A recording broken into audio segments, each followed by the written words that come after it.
நம்ம ஜெபம் பண்ணுவோம். கர்த்தர் பெரிய காரியங்கள் நமக்கு செய்வார். நாட்கள் அந்த நெட்வொர்க் இஷ்யூலாம் இல்லாதபடி. ஆமென். ஸ்தோத்திரம். அப்ப கடந்த நாட்கள் நம்ம என்ன காரியங்களை பார்த்தோம்? பலப்படுத்துகிற கிருபையை குறித்து நம்ம என்ன பண்ணோம் பார்த்தோம். அப்ப அந்த பலப்படுத்துகிற கிருபை எதுக்கு தேவை அப்படின்னா,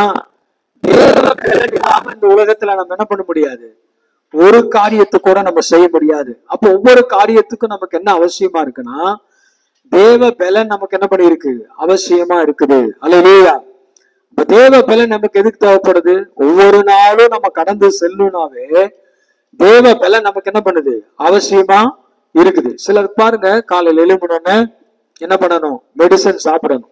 மெடிசன் சாப்பிட்டா தான் என்ன பண்ண முடியும், அவங்களால ஒரு ஸ்டேபிளா வேலைகளை செய்ய முடியும். அவங்க ஒரு நல்ல ஒரு நிலையில இருப்பாங்க. இந்த மெடிசன் இல்லாத பட்சத்தில் அவங்களால என்ன பண்ண முடியாது, இருக்க முடியாது. அதே மாதிரிதான் தேவ பலன் இல்லாம இந்த உலகத்துல நாம எந்த காரியத்தையுமே என்ன பண்ண முடியாது, வெற்றிகரமா செய்து முடிக்கவே முடியாது. அப்போ இந்த உலகத்துல நம்ம வாழ்வதற்கு, ஒரு காரியத்தை செய்வதற்கு என்ன தேவை அப்படின்னா, தேவ பலன் அவசியமா இருக்குது. அல்லேலூயா, அல்லேலூயா. அப்போ இந்த உலகத்துல இருக்கிற நமக்கு நம்முடைய சுய பலத்தினால, நம்முடைய சரீர பலத்தினால செய்ய முடியாதெல்லாம் தேவ பலத்தினாலதான் என்ன பண்ண முடியும், செய்து முடிக்க முடியும். சில பாருங்க, நிறைய நம்ம கேட்டிருக்கிறோம், நான் எவ்வளவோ முயற்சி பண்ணங்க, ஆனா என்னால என்ன பண்ண முடியல, இந்த காரியத்தை செய்ய முடியல, இந்த காரியத்தில் எனக்கு வெற்றி இல்லை, மீண்டும் மீண்டும் எனக்கு தோல்விதான் வருது, அல்லது இது செய்யவே எனக்கு பலன் இல்லாமல் போகுது, செய்யவே முடியாம போகுது, இப்படியெல்லாம் சொல்றத நம்ம கேட்டிருக்கிறோம். காரணம் என்னன்னா, தேவ பலனை சார்ந்து கொள்ளாம சுய பலத்தை சார்ந்து கொண்டதுனால வர பிரச்சனைகள் தான் அதெல்லாம். அப்ப அதை குறிச்சுதான் இன்னைக்கு பார்க்க போறோம். போன வாரத்துல பார்த்தோம், பவுலுக்கு ஒரு பலவீனம் இருந்தது. என்ன பலவீனம்? சரீர பலவீனம் இல்ல. போகிற இடத்துல எல்லாம் சாத்தானுடைய தூதன் என்ன பண்ணா, சாத்தானுடைய தூதன் ஒரு முள்ளு மாதிரி வந்து அவருக்கு வேதனையை கொடுத்துட்டே இருந்தாப்ல. ஒரு முள்ளு குத்துற மாதிரி என்ன பண்ணாப்ல, அவருக்கு பாதிப்பை உண்டாக்கி கொண்டே இருந்தாங்க. பாருங்க, அடுத்து வாசிங்க. 2 கொரிந்தியர் 12ஆம் அதிகாரம் 8-10 வசனம். பாருங்க, அந்த பலவீனம் அவரை விட்டு நீங்கும்படிக்கு. பலவீனம் என்ன? அந்த முள் என்னது? சாத்தானுடைய தூதனாய் இருக்கிறது. அது நீங்கும்படிக்கு என்ன பண்ணாரா? 3 முறை அவர் என்ன பண்ணார்? விண்ணப்பம் பண்ணினார். அப்போ 3 முறை விண்ணப்பம் பண்ணவரு அடுத்து என்ன நினைச்சு பாருங்க, அடுத்த வார்த்தை வாசிங்க. 3 முறை விண்ணப்பம் பண்ணினேன், அதற்கு அவர், என் கிருபை உனக்கு போதும், பலவீனத்தில் என் பலம் என்ன பண்ணுமா, பூரணமாய் விளங்கும். பலவீனத்தில் என் பலன் பூரணமாய் விளங்கும் என்று சொன்னார். அடுத்த வசனம், கிறிஸ்துவின் வல்லமை என்மேல் தங்கும்படி என் பலவீனங்களை குறித்து நான் மிகவும், பாருங்க என்ன சொல்றாரு பாருங்க, பலவீனத்தை குறிச்சு நான் என்ன பண்ணுவேன், ரொம்ப சந்தோஷமா மேன்மை பாராட்டுவேன். காரணம் என்ன அப்படின்னா, எனக்கு பலவீனம் வரும்போதெல்லாம் அவர் கிருபை எனக்கு போதுமானதா இருக்குது. நான் அவர் பலனை சார்ந்து கொள்றேன். அதனால அவர் பலன் என்ன பண்ணுது, என்னைய நிரப்புது. அவர் பலன் என்னை தாங்குது. அவர் பலன் என்னை திடப்படுத்துதுன்னு சொல்லி அவர் பாருங்க என் பலவீனங்களை குறிச்சு மேன்மை பாராட்டுங்கிறார். காரணம் என்ன? பலவீனம் வந்துருச்சுன்னா நான் பயந்து போறது இல்லை, நான் சோர்ந்து போறது இல்லை. அப்பனா பலவீனம் வந்ததுப்பெல்லாம் என்ன நடக்குதா, கர்த்தருடைய பலன் அவரை தாங்குகிறது. அல்லேலூயா. பாருங்க, பவுலுக்கு எவ்வளவு பெரிய விசுவாசம் பாருங்க. நாம பலவீனம் வந்தா என்ன பண்ணுவோம், என்ன பண்றது ஏது பண்றது சோர்ந்து போயிடுவோம். ஆனா பவுல் சொல்றாரு, என் பலவீனங்களை குறிச்சு நான் என்ன பண்றேன், மேன்மை பாராட்டுறேன். காரணம் என்னன்னா, அவருக்கு ஒரு திடமான ஒரு நம்பிக்கை இருந்துச்சு. எனக்கு பலவீனம் வரும் பொழுதெல்லாம் அவருடைய பலன் என்னை தாங்கும் என்ற ஒரு நம்பிக்கை. அல்லேலூயா. அந்த வசனத்தை மறுபடியும் வாசிப்போம். அடுத்த வார்த்தை என்ன சொல்றாரு பாருங்க, வாசிங்க. அடுத்த வார்த்தை வாசிங்க.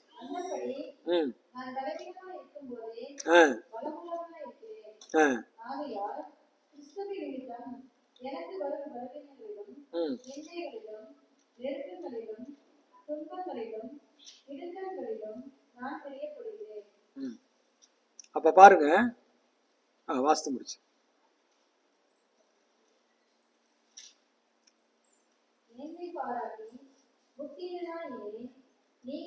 ஒன்பதாம் வசனம். பாருங்க, 3 தரம் கர்த்தரிடத்தில் வேண்டிக் கொண்டேன், அதற்கு அவர் என் கிருபை உனக்கு போதும், பலவீனத்தில் என் பலன் பூர்ணமாய் விளங்கும் என்றார். ஆகையால் கிறிஸ்துவின் வல்லமை என் மேல் தங்கும்படி என் பலவீனங்களை குறித்து நான் மிகவும் சந்தோஷமாய் மேன்மை பாராட்டுவேன். அல்லேலூயா. நம்ம பலவீனம் வந்தா சோர்ந்து போக வேண்டிய அவசியமே இல்லை. ஐயோ இந்த பலவீனம் எனக்கு வந்துருச்சு, ஐயோ இந்த சோர்வு எனக்கு வந்துருச்சு, அல்ல இந்த காரியத்துல நான் பாதிக்கப்பட்டிருக்கிறேன்னு அப்படின்னு நம்ம கலங்க வேண்டிய அவசியமே இல்லை. பைபிள்ல தெளிவா அந்த வார்த்தை சொல்லப்பட்டிருக்கிறது. பாருங்க, என் பலவீனங்களை குறித்து நான் கவலைப்படுறது கிடையாது. நான் என்ன பண்றேன்? பலவீனங்களை குறித்து சந்தோஷமாய் மேன்மை பாராட்டுகிறேன். எல்லாரும் சொல்லுங்க, சந்தோஷமாய் மேன்மை பாராட்டுகிறேன். யார் பலவீனங்களை குறித்து நீங்க கவலைப்பட்டுட்டு இருக்கிறீங்க? உங்களுடைய இயலாமையை குறித்து யார் கவலைப்பட்டுட்டு இருக்கிறீங்க? உங்கள் சுகவீனத்தை குறித்து நீங்க யார் கவலைப்பட்டுட்டு இருக்கிறீங்க? உங்களுக்கு தான் ஆண்டவர் பேசுறார். அல்லேலூயா. நமக்கு தான் ஆண்டவர் பேசுறார். உங்கள் பலவீனங்களை குறித்து நீங்க என்ன பண்ணாதீங்க, கலங்காதீங்க, பயப்படாதீங்க, சோர்ந்து போயிடாதீங்க. நீங்க உங்க பலவீனங்கள் நிமித்தம் சந்தோஷமா இருங்க. காரணம் என்னன்னா, அந்த பலவீனத்துல யார் பலப்படுத்துறா? கர்த்தர் நம்மளை பலப்படுத்துகிறார். எப்படி பலப்படுத்துறாரா பாருங்க, கிறிஸ்துவின் வல்லமை என் மேல் தங்கும்படி. அல்லேலூயா. கிறிஸ்துவின் வல்லமை என்ன பண்ணுதான்? பலவீனமான நேரத்துல நம்ம மேல வந்து தங்குகிறது. அல்லேலூயா. பாருங்க, கர்த்தரை சார்ந்து இருக்கும் போது, கர்த்தருடைய பலன் நமக்கு இருக்கும் போது, அந்த பலன் அவருடைய வல்லமை, அவருக்குள்ள இருக்கிற அந்த வல்லமை நம்ம பலவீனமா எங்கெல்லாம் உணர்றோமோ, எந்த பகுதியெல்லாம் பலவீனமா நம்ம உணர்றோமோ, அந்த காரியங்கள் எல்லாம் கர்த்தருடைய வல்லமை வந்து தங்குகிறது. அல்லேலூயா. இதுதான் எனக்கு பாஸ், இதுதான் எனக்கு ஒரு வீக் பாயிண்டா இருக்குது. இந்த காரியத்துலதான் நான் பலவீனப்பட்டு போறேன், அல்லது இந்த வியாதி, இல்லாட்டி இந்த பண கஷ்டம், இல்லாட்டி இந்த என்னுடைய வாழ்க்கையில் இருக்கிற இந்த பிரச்சனை, இதுதான் என்னுடைய பலவீனமா இருக்குது, இதுதான் என் சோர்வு காரணமா இருக்குது அப்படின்னு நம்ம யார் என்ன சொல்றோமோ கவலைப்பட வேண்டிய அவசியம் இல்லை. அதை குறித்து நான் சந்தோஷமாய் மேன்மை பாராட்டுகிறேன். காரணம், கிறிஸ்துவின் வல்லமை என் மேல் தங்கி இருக்கிறது. ஹல்லேலூயா. உங்க மேல கிறிஸ்துவின் வல்லமை வந்து தங்கும். அப்ப கிறிஸ்துவின் வல்லமை வந்து தங்கும் போது பலவீனம் எல்லாம் பலமாய் மாறும். அல்லேலூயா. பைபிள் வாசிக்கிறோம்ல, வனாந்தரம் செழிப்பாய் மாறும், வயல்வெளியா மாறும். அவாந்தரம் எல்லாம் எப்படி மாறுமா? தண்ணீர் தடாகமாய் மாறும். அல்லேலூயா. அப்போ வனாந்தரம் செழிப்பான வயல்வெளியா மாறும். பாருங்க, அவாந்தரம் தண்ணீர் தடாகமாய் மாறும். அதுதான் கர்த்தருடைய காரியமே. பாருங்க, கர்த்தருடைய வல்லமை, கர்த்தருடைய கரம் வந்து அமரும் பொழுது, கர்த்தருடைய வல்லமை, கர்த்தருடைய பலன் வந்து நம்ம மேல அமரும் பொழுது அப்படி என்ன பண்ணிடுறது? பலவீனம் எல்லாம் பலமாய் மாறுகிறது. இன்னும் பவுல் அந்த இடத்துல வலியுறுத்தி சொல்ற ஒரு காரியத்தை பாருங்க. அந்தபடி 10ஆம் வசனத்துல, அந்தபடி நான் பலவீனமா இருக்கும் போதே பல உள்ளவனா இருக்கிறேன். அல்லேலூயா. நான் பலவீனமா உணர்ற நேரத்துல கூட நான் எப்படி இருக்கிறேன்னா, மத்தவங்களை காட்டிலும் பலசாலியா நான் இருக்கிறேன், பலம் உள்ளவனா இருக்கிறேன். எல்லாரும் சொல்லுங்க, பலம் உள்ளவனா இருக்கிறேன். எப்படி எப்படி எப்ப பலன் உள்ளவரா இருக்கிறாரா? எப்போ அவர் வந்து பலவீனத்தை உணர்கிறாரோ, அப்ப அந்த பலவீனத்தை மேற்கொள்ளும்படி கர்த்தருடைய வல்லமை வந்து தங்கும் பொழுது இப்ப எப்படி உணர்றார்? அவரு அந்த பலவீனத்திலையும் பலவானாய் உணர்கிறார், ஒரு புது பலனை உணர்றார். அல்லேலூயா. அப்ப நமக்கு அப்படிதான், எந்த வியாதியோ, எந்த பலவீனமோ, எந்த காரியங்களோ இருந்தாலும் அது நம்மை மேற்கொள்ள விடாதபடி கர்த்தருடைய வல்லமை நம்ம மேல வந்து அமரும் பொழுது நிச்சயமா என்ன ஆகும்? அதை மேற்கொள்ளக்கூடிய அதிகமான வல்லமையும் அதிகமான பலனையும் கர்த்தர் நமக்கு கொடுப்பார். அல்லேலூயா. அதான் கர்த்தரை சார்ந்து கொள்ளும். பவுல் எந்த ஒரு சூழ்நிலையுமே கர்த்தரை சார்ந்து கொள்ளுகிறவரா இருந்தார். தேவனை ஆவியோட, தேவனை எல்லா விதத்திலையும் அவர் என்ன பண்றாரு? அவர் அறிகிறவரா இருந்தார். அதனாலதான் பாருங்க, அவரு சாத்தான ஒரு ஊழியத்துக்கு ஒரு பெரிய தடையா இருந்தா கூட அந்த தடையின் மத்தியிலும் என்ன பண்றாரு? தேவனை நோக்கி பாக்குறாரு. ஆண்டவரே, இந்த பலவீனம் என்னை விட்டு நீங்க கூடுமானால், இந்த முள் என்னை விட்டு நீங்க கூடுமானால் என்னை விட்டு நீங்கி போடுன்னு சொல்லிட்டு அதுக்கு அடுத்த வார்த்தையை சொல்றாரு. ஆனாலும் என்ன சொல்றாரு அந்த வார்த்தை பாருங்க. அதற்கு அவர், என் கிருபை உனக்கு போதும், பலவீனத்தில் என் பலன் பூர்ணமாய் விளங்கும் என்று சொன்னார். கர்த்தர் சொல்றாரு, நீ பலவீனங்களை குறிச்சு கலங்காத, உன்னுடைய இயலாமையை குறிச்சு நீ கலங்காத, உன் வாழ்க்கையில உனக்கு விரோதமா எழும்புகிற ஆயுதங்களை குறிச்சு நீ கலங்காத, உனக்கு விரோதமா எழும்புகிற சத்துருக்களை கண்டு நீ கலங்காத. உனக்கு விரோதமா பேசுறாங்களா, உனக்கு விரோதமா போட்டி போடுறாங்களா, உன்னைய வந்து வளர விடாம தடை செய்யறாங்களா, உன் ஆசீர்வாதத்தை கெடுக்கிறாங்களா, உன்னுடைய நன்மையை உனக்கு சேர விடாம தடை செய்யறாங்களா, எதை குறிச்சு நீ கவலைப்பட வேண்டாம். காரணம் என்ன அப்படின்னா, கர்த்தருடைய கிருபை உனக்கு போதுமானதா இருக்கும். உன்னுடைய பலவீனத்தில எல்லாம் கர்த்தருடைய பலன் என்ன பண்ணும், பூரணமா விளங்கும். அல்லேலூயா. அப்படி சொல்லிட்டு பாருங்க, 10ஆம் வசனத்தை சொல்றாரு, நான் பலவீனமா இருக்கும் போதே பலமுள்ளவனா இருக்கிறேன், ஆகையால் கிறிஸ்துவின் நிமித்தம் எனக்கு வரும் பலவீனங்களிலும் நிந்தைகளிலும் நெருக்கங்களிலும் துன்பங்களிலும் இடுக்கண்களிலும் நான் பிரியப்படுகிறேன். எவ்வளவு ஒரு நல்ல வார்த்தை பாருங்க. நம்ம என்ன நினைப்போம், கஷ்டம் வந்தா ஐயோ ஆண்டவர் என்னை விட்டு விலகி போயிட்டாரோ, ஒரு பாடுகள் வரும்போது ஏன் ஆண்டவர் என் ஜெபத்தை கேட்கல, ஒரு பிரச்சனை வரும்போது, ஒரு சோறு வரும்போது ஏன் ஆண்டவர் என் கூட இல்லையா, நான் என்னை ஆண்டவர் பாக்குறாரா இல்லையா, ஆண்டவர் என் கூட இருக்கிறாரா இல்லையா, இப்படி எல்லாம் நம்ம சொல்லுவோம். ஆனா பவுல் சொல்றாரு பாருங்க, கிறிஸ்துவின் நிமித்தம் வரும் பலவீனங்களிலும் நிந்தைகளிலும் நெருக்கங்களிலும் துன்பங்களிலும் இடுக்கண்களிலும் நான் என்ன பண்றேன், பிரியப்படுகிறேன். அதெல்லாம் நான் வெல்கம் பண்றேன். கஷ்டமா இருந்தாலும் சரி, நஷ்டங்களா இருந்தாலும் சரி, எந்த பிரச்சனை, மனுஷங்க பிரச்சனை உண்டாக்குனாலும் சரி, பிசாசு பிரச்சனைகளை கொண்டு வந்தாலும் சரி, அதை குறிச்சு நான் என்ன பண்றது இல்ல, பயப்படுறதே இல்ல. என்ன பண்றேன், அதை குறிச்சு நான் சந்தோஷப்படுறேன், பிரியப்படுறேன். காரணம் என்னன்னா, என்னுடைய பலவீனத்துல அவருடைய பலன் என்ன பண்ணும், பூர்ணமா விளங்கும். அவர் எனக்கு பெரிய காரியத்தை அவர் செய்வார். என் பலவீனத்துல நான் பலம் உள்ளவனா இருக்கிறேன் அப்படின்னு சொல்றார். அல்லேலூயா. அப்ப நாம துன்பங்களை கண்டு நாம் என்ன பண்ண வேண்டாம், பயப்பட வேண்டாம். நமக்கு வருகிற போராட்டங்களை கண்டு, பாடுகளை கண்டு, நமக்கு விரோதமான காரியங்களை கண்டு நாம பயப்பட வேண்டிய அவசியம் இல்லை, நம்ம சோர்ந்து போக வேண்டிய அவசியம் இல்லை. அப்பெல்லாம் கர்த்தருடைய கிருபையும் கர்த்தருடைய பலனும் நம்மை ஆட்கொள்ளும். அல்லேலூயா. நம்மை பலப்படுத்தும், நமக்கு சகாயம் பண்ணும், நமக்கு பெரிய காரியங்களை செய்யும். அல்லேலூயா. அப்ப பாருங்க, இந்த வசனத்தை வாசிக்கும் போது வார்த்தை தான் நமக்கு தேவ பலனை கொடுக்கிறது. தேவ பலன் எப்படி வருங்க, வார்த்தை மூலியமா தான் வரும். சோ வார்த்தைக்கு எந்த அளவுக்கு நம்ம வாழ்க்கையில தேவனுடைய வார்த்தைக்கு, தேவனுடைய வசனத்துக்கு நம்ம இடம் கொடுக்கிறோமோ, அந்த அளவுக்கு நம்ம ஆவிக்குரிய பலனை பெறுகிறோம். ஆத்துமால பலனை பெறுறோம். நான் இன்னும் சொல்லிட்டா, சரீரத்துக்குரிய பலனையும் தேவ வசனத்தின் மூலியமா நான் பெற்றுக்கொள்ள முடியும். அல்லேலூயா. வசனத்தை கேட்கறதே ஒரு ஆசீர்வாதம் தான். பாருங்க, மத்த டைம் எல்லாம் எந்த டிஸ்டர்பும் இல்லை. ஆனா ஒரு வேத வசனத்தை நம்ம கேட்கும் போது, ஒரு கர்த்தருடைய வார்த்தையை கேட்கும் போது எவ்வளவு தடை வருது பாருங்க. நெட்வொர்க் இருக்கு, ஆனா அது என்ன பண்ண மாட்டேது, வேலை செய்ய மாட்டேது. அது டவர் கட் ஆகுது, இல்லாட்டி ஏதாவது ஒரு ப்ராப்ளம் வருது, ஏதோ ஒரு நெட்வொர்க் ப்ராப்ளம் வந்துருது பாருங்க. வேத வசனம் அது விருத்தி அடையக்கூடாதபடி, அல்லது அந்த வசனம் இன்னொருத்தர போய் அது சேர்ந்தா எவ்வளவு பிளெஸிங்கா மாறும், அதை தடை செய்யறதுக்காக என்ன பண்ணுது, சூழ்நிலைகள் சில தடைகளை போல, தோல்விகளை போல காண்பிக்குது. ஆனா அதை காட்டிலும் கர்த்தருடைய வல்லமை தான் பெருசு, கர்த்தருடைய ஞானம் தான் பெருசு, கர்த்தருடைய அபிஷேகம் தான் பெருசு. கர்த்தர் தான் எல்லா பலவீனங்கள் காட்டிலும் பெரியவராய் இருக்கிறார். அல்லேலூயா. அப்போ யாருடைய பலன் பெருசு, கர்த்தருடைய பலன் தான் பெருசு. நாம் இந்த சூழ்நிலையில காணப்படுகிற குறைவுகள் எல்லாம் என்னது இல்ல, ஒரு பெரிய காரியமே கிடையாது. கர்த்தர் பெரிய காரியங்களை செய்கிறவராய் இருக்கிறார். அல்லேலூயா. அப்போ இந்த உலகத்துல நாம் வாழ்வதற்கு நமக்கு என்ன தேவையா இருக்குதுங்க, கர்த்தருடைய பலன் தேவையா இருக்குது.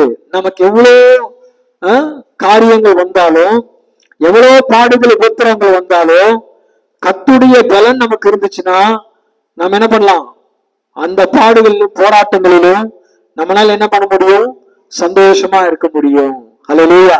உலகத்தில் எத்தனையோ பிரச்சனைகள் வரலாம், எத்தனையோ போராட்டங்கள் வரலாம், எத்தனையோ காரியங்கள் நமக்கு விரோதமா நடக்கலாம். ஆனா நம்ம பயப்பட வேண்டிய அவசியமே இல்லை. காரணம் என்னன்னா, கர்த்தருடைய பலனை தாங்கும் பொழுது பலவீனம் எல்லாம் எனக்கு பலனாய் மாறுகிறது, போராட்டங்கள் எல்லாம் எனக்கு மகிழ்ச்சியா மாறுது, எனக்கு சந்தோஷமா மாறுது, எனக்கு அது பிரியமா மாறுது. இப்ப எனக்கு பயமே கிடையாது. அல்லேலூயா. ஒரு முறை சமுத்திரத்தின் நடுவுல வந்து, சமுத்திரத்துக்கு முன்னாடி இஸ்ரவேல் ஜனங்கள் வந்தாங்க. அதை பார்த்து பயந்திருப்பாங்களா இல்லையா? பயந்திருப்பாங்க. ஐயோ மோசே, எங்களை கொல்லவா வந்த, நாங்க இங்க சாகரக்கா வந்தோம் கேட்டாங்க. ஏன்னா பாலும் தேனும் ஓடுகிற தேசத்துக்கு உங்களை ஆண்டவர் கூப்பிடுறாரு, வாங்கன்னு கூப்பிட்டு வந்தவர் எங்க கொண்டு வந்து நிறுத்தி இருக்கிறாரு, சமுத்திரத்துக்கு முன்னாடி கொண்டு வந்து நிறுத்தி இருக்கிறாரு. எங்கட பாலும் ஓடல தேனும் ஓடல, எங்க கொண்டு வந்து நிறுத்தி இருக்கிறாரு, சமுத்திரத்தை கொண்டு வந்து நிறுத்தி இருக்கிறாரு. இதுல எங்க பாலும் தேனும் ஓடுற தேசத்துக்கு போறது, அவ்வளவுதான். மரணம் தான் முடிவு, நம்ம வாழ்க்கை முடிஞ்சிச்சு, எதிர்காலம் முடிஞ்சிச்சு, நம்ம எதுவுமே செய்ய முடியாது, இப்படிப்பட்ட ஒரு சூழ்நிலையில தான் என்ன பண்ணாரு இருந்திருப்பாங்க. ஆனா பாருங்க, கர்த்தர் அந்த தடைகள் மத்தியில, அந்த சூழ்நிலையில கர்த்தர் என்ன பண்ணாரு, ஒரு வெட்டாந்தரையில் நடப்பது போல அவர் சமுத்திரத்தை ரெண்டா பிளந்து அவர்களை நடக்க பண்ணினார். அல்லேலூயா. அப்ப பாருங்க, இப்போ திரும்பி பார்க்கும்போது பின்னாடி அந்த எகிப்தியர்கள் பார்வோனும் ரதங்களும் துரத்திட்டு வராங்க. ஆனா சமுத்திரம் இவங்களுக்கு வழியை கொடுக்குது. அதே சமுத்திரம் இவங்க எல்லாரும் கடந்து போனதுக்கு அப்புறம் மறுபடியும் அந்த எகிப்தியும் அவருடைய சேனைகளையும் ரதங்களையும் ரத வீரர்களையும் எல்லாத்தையும் என்ன பண்ணிருங்க, அந்த சமுத்திரம் மூடிக்கொள்ளுகிறது. அல்லேலூயா. அப்ப பாருங்க, இப்ப திரும்பி பார்க்கும்போது என்ன சொல்லி ஆண்டவர் அந்த இடத்துல துதிக்கிறாங்க, ஆண்டவர் அவங்களை மகிமைப்படுத்துறாங்க. ஆண்டவரே, நாங்க இவ்வளவு பாடுகள் பிரச்சனைகள் மத்தியில வந்தோம், எங்களை எல்லாரும் நீங்க என்ன பண்ணங்க, சுகபத்திரமா கூட்டிட்டு வந்தீங்க, எங்களை விடுதலை ஆக்குனீங்க, பார்வோனிய ரதங்களையும் ஜலத்துல என்ன பண்ணீங்க, மூடி போட்டீங்க. ஆண்டவரை துதிச்சு மகிமைப்படுத்துறாங்க. அல்லேலூயா. அது ஒரு பெரிய தேவ பலன். மோசேக்கு நான் நினைக்கிறேன் அதுலதான் ஒரு பெரிய ஸ்ட்ரென்த்தே கிடைச்சிருக்கும். அதுலதான் ஒரு அந்த எகிப்திலிருந்து வரும்போது கூட 10 வாதைகள் வந்துச்சு. எத்தனை வாதைகள் கொடுத்தாரு? 10 வாதைகளை கொடுக்கிறார். 10 வாதைகளை குடிக்கும் போது அந்த வாதைகளை ஒவ்வொன்றும் ஒரு பெரிய மிராக்கல் தான் பண்றாரு.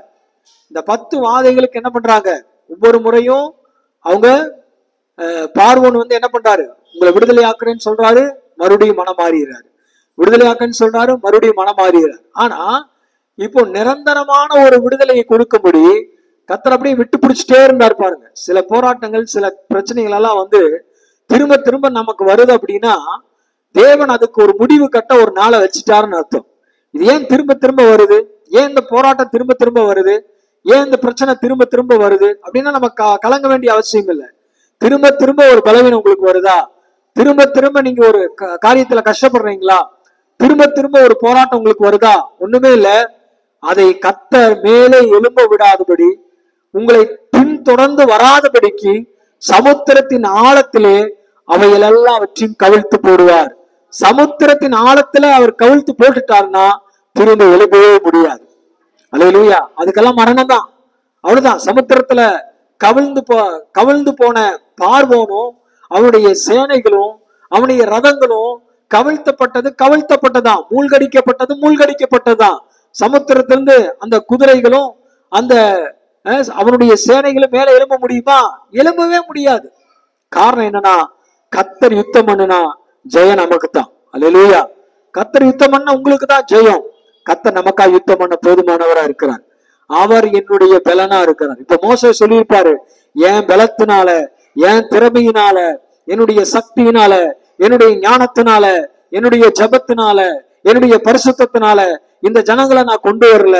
ஒன்னே ஒண்ணு, தேவ பலன் என்னை நடத்தினது, தேவ பலன் என் மேல் தங்கி இருந்தது, தேவன் என்னை நடத்தினார், தேவன் என்னை விடுவித்தார், தேவன் என்னை எங்களுக்கு அற்புதம் செய்தார். இப்படிதான் மோசே என்ன பண்ணிருப்பார், தூச்சிருப்பார். காரணம் என்னன்னா, தேவ வல்லமை அவரை தாங்கினது. மோசேட்ட ஆண்டவர் அழைக்கும் போதே சொல்றாரு, மோசேட்ட ஆண்டவர் பெரிய அழைப்பு, மோசையோட அழைப்பு, லட்சக்கணக்கான ஜனங்களை நடத்தணும். பரம்பரையா அடிமைத்தனத்தில் இருக்கிறாங்க. அது எப்படிப்பட்ட அடிமைத்தனம், மீளவே முடியாத ஒரு அடிமைத்தனம். பரம்பரையா அடிமைத்தனத்தில் இருக்கிறாங்க. ஆனா பாருங்க, ஒரு பலவீனமான பாத்திரம் தான் மோசே. அவர் சொல்லும்போது சொல்ற, ஆண்டவரே நல்லா பேச எனக்கு தெரியாது, நான் திக்கு வாயுள்ளவன், நான் மந்த நாவுள்ளவன், ஒண்ணு எனக்கு தெரியாது ஆண்டவரே, என்னால முடியாது அப்படின்னு சொல்லும் பொழுது ஆண்டவர் சொல்றாரு, அதை குறிச்சு நீ கவலைப்படாத, அல்லேலூயா அப்படின்னு சொல்லி சில காரியங்களை அவனுக்கு என்ன பண்றாரு, சில காரியங்களை அவனுக்கு கொடுக்கிறாரு. சோ இப்போ என்னன்னா, தேவ பலத்தினாலதான் ஜனங்களை விடுதலையாக்கி அவரும் விடுதலையா வர முடிஞ்சதே ஒழிய சுய பலத்தினாலேயோ சுய ஞானத்தினாலேயோ அல்லது தனிப்பட்ட மாம்ச சிந்தையினாலேயோ அவர் என்ன பண்ணல, பாலும் தேனும் ஓடுகிற கானான் தேசத்துக்கு வரல. அல்லேலூயா. உடனே நினைச்சுக்கணும், தேவனுடைய ஆசீர்வாதங்களை நம்ம சுதந்திரிக்க, தேவனுடைய மகிமையான காரியங்களை நம்ம சுதந்திரிக்க, நன்மைகளை சுதந்திரிக்க ஒன்னே ஒண்ணுதான், நம்ம சுய பலத்துல நடக்கக்கூடாது, மாம்ச பலத்துல நடக்கக்கூடாது. மாம்ச கண்ணுல பார்த்தோம்னா, நம்முடைய மூளை அறிவுல நம்ம யோசித்தோம்னா எல்லாமே வேற மாதிரி இருக்கும். உலகம் சொல்ற மாதிரி இருக்கும். உலகம் என்ன சொல்லும்? இருட்டை பார்த்து இருட்டு தான் சொல்லும். ஆனா நம்ம அப்படி சொல்றது இல்லை. நம்ம என்ன சொல்லுவோம்? இருளை வெளிச்சமாக்குகிற கர்த்தர் நமக்குள்ள இருக்கிறாரு, இருளை நிச்சயமா வெளிச்சமாய் மாற்றுவார். அல்லேலூயா, அல்லேலூயா. அப்ப இருளுக்குள்ள இருந்து கர்த்தர் எதை வரவழைச்சாருங்க? வெளிச்சத்தை வரவழைத்தார். அப்ப வெளிச்சம் வந்தப்போ இருள் என்ன பண்ணுது? வெளிச்சம் இருளை பட்சித்து போட்டது. இதுதான் தேவனுடைய மகத்துவமான காரியம். அல்லேலூயா, இதுதான் தேவனுடைய மகிமையான காரியம். அப்போ கர்த்தருடைய வெளிச்சம் ஒரு மனுஷன் மேல உதிக்கும் போது, கர்த்தருடைய ஜீவன் ஒரு மனுஷனுக்குள்ள கிரியை செய்யும் பொழுது பாருங்க, காரியம் வேற மாதிரி இருக்குது. அப்போ நம்ம ஒரு நாள் என்ன பண்ணிருக்க கூடாது? அந்த பேக் எடுத்து அவங்க கூட இல்ல, நீ போய் வாங்க. அப்ப பாருங்க, ஒரு நாள் என்ன பண்ணக்கூடாது? மாம்ச சிந்தையில நம்ம ஓடி இருக்கக்கூடாது, மாம்ச பலத்துல நம்ம ஓடி இருக்கக்கூடாது. நம்முடைய எண்ணங்கள் எல்லாம் ஆவிக்குரியவைகளா இருக்க வேண்டும். எல்லாரும் சொல்லுங்க, ஆவிக்குரியவளா இருக்க வேண்டும். இதுக்கு பாருங்க, இதுக்கு ஒரு சில வசனங்களை நம்ம வாசிப்போம். ஆமென். ஆண்டவர் நம்மோடு பேசுறார்.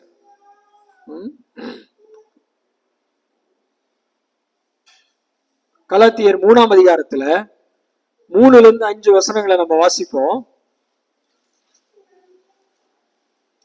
நம்முடைய இந்த ஆவிக்குரிய ஓட்டம் எப்படி இருக்கணும் அப்படிங்கறது குறிச்சு அங்க சொல்றாரு பாருங்க. கலாத்தியர் 3:3-5.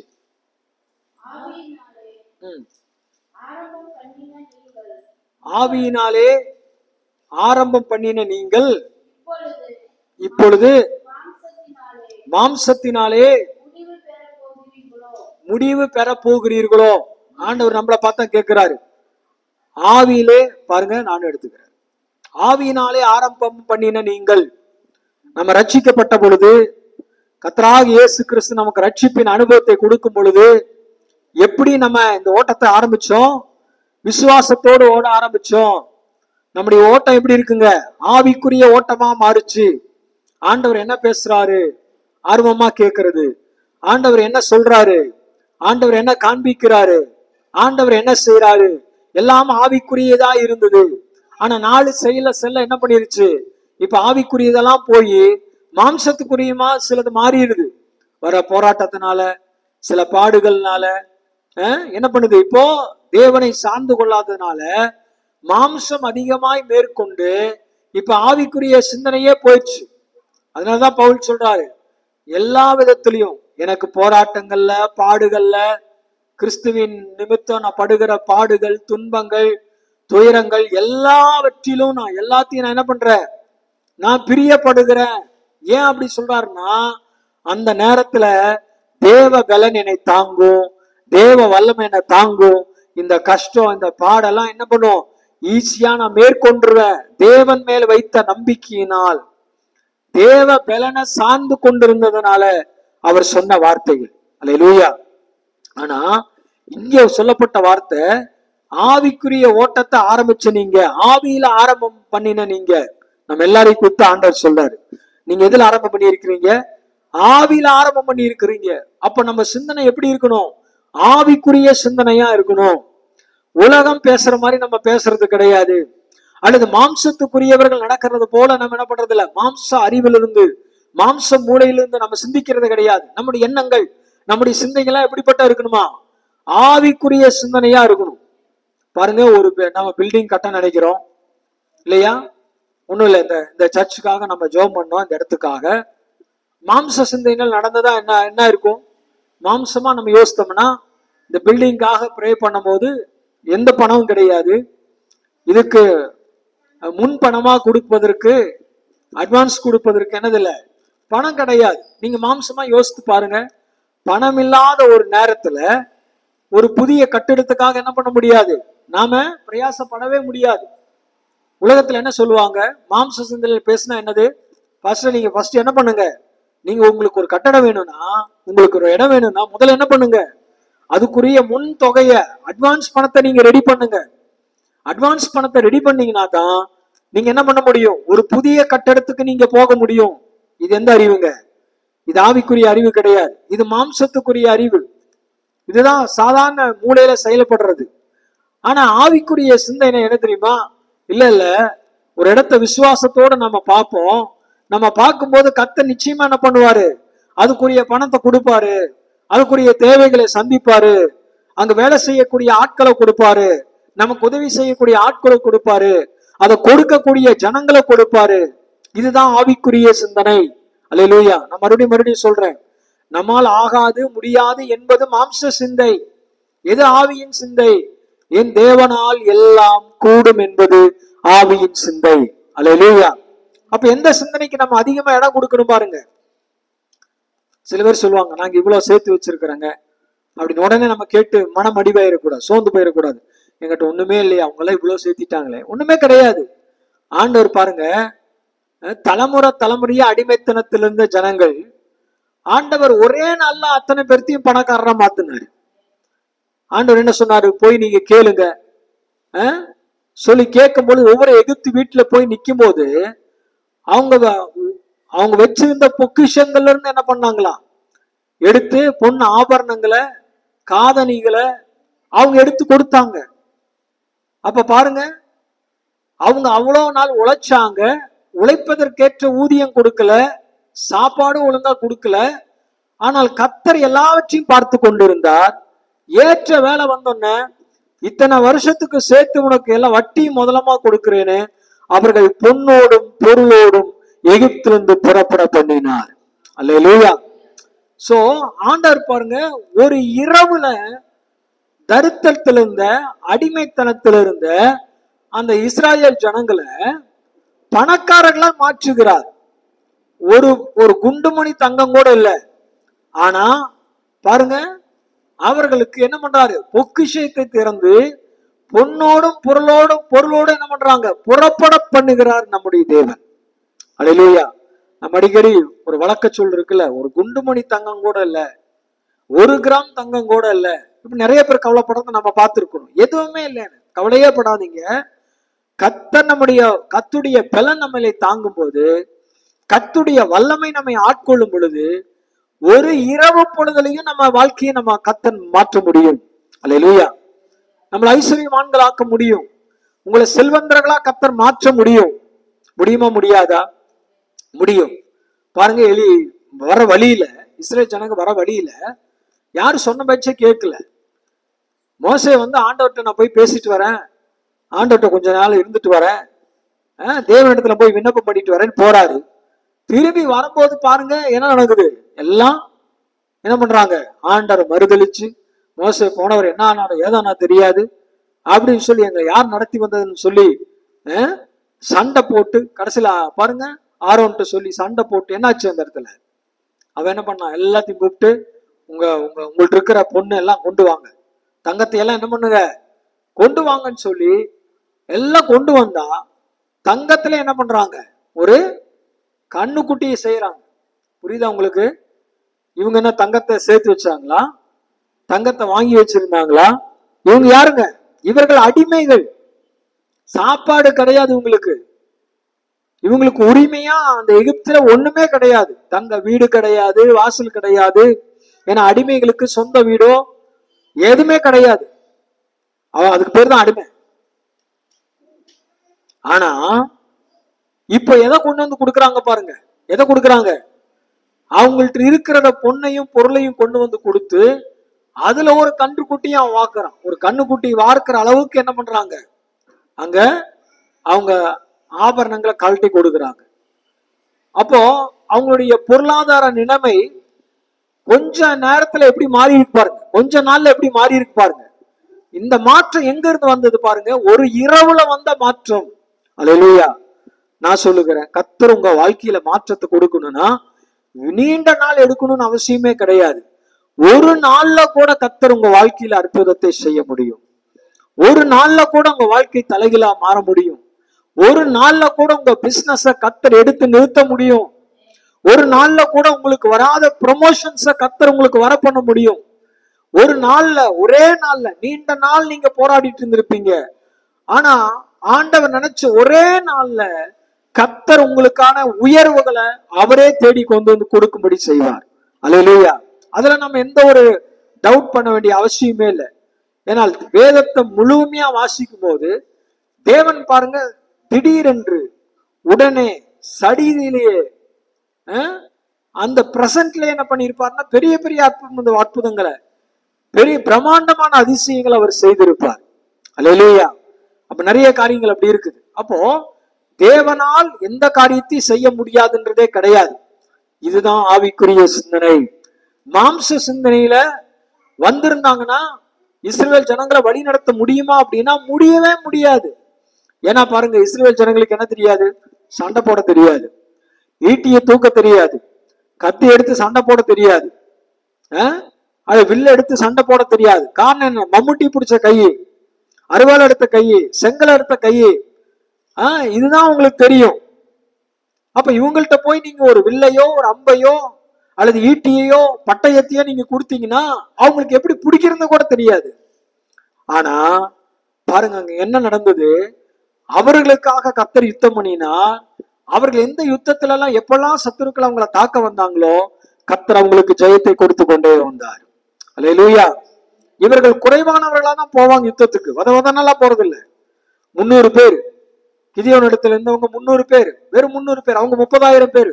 கணக்கு போட்டா என்னது? மாம்ச கணக்கு போட்டா எப்படி இருக்கு? மாம்ச சிந்தல கணக்கு போட்டா எப்படி இருக்குங்க?